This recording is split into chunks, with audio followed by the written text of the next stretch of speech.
2 unit dump truk kuning cold diesel terseret arus deras Sungai Krungtiro, PD Aceh saat mengambil pasir dan batu di aliran sungai tersebut.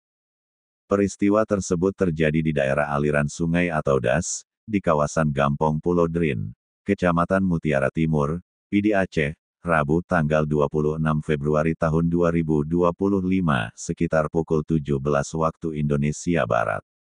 Awalnya air di Das Krungtiro sedikit, sehingga warga mengambil pasir secara manual untuk diletakkan ke dalam truk.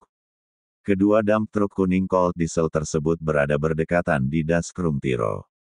Namun, secara tiba-tiba arus deras datang, sehingga warga yang sedang mengambil pasir berlari naik ke daratan. Sementara 2 dump truk kuning cold diesel terjebak dan ditinggalkan di Das Krungtiro, dengan kondisi arus sungai sangat deras.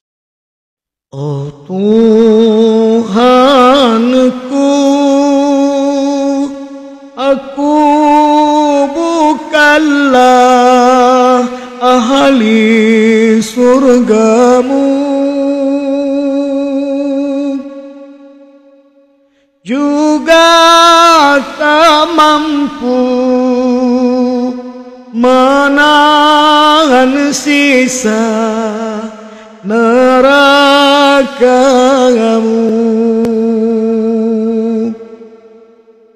Kaburkanlah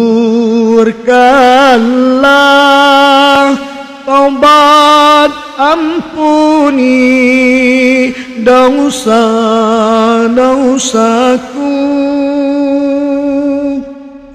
Hanyalah Engkau Maha Pengampun dosa hamba-Mu. Ilahi laskulil firdausi a'la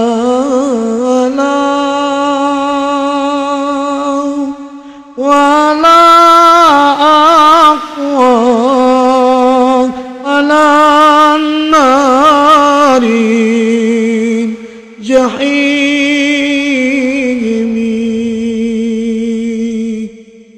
Fahabli taubatan wakil zunubi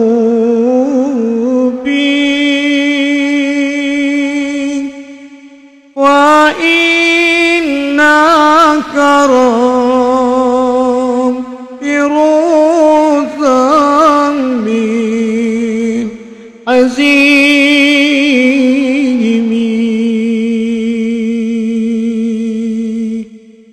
Oh Tuhanku, aku bukanlah ahli surga,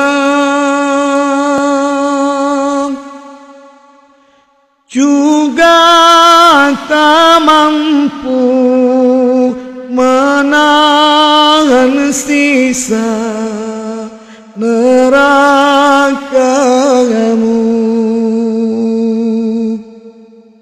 Kabulkanlah taubat, ampuni dosa-dosaku.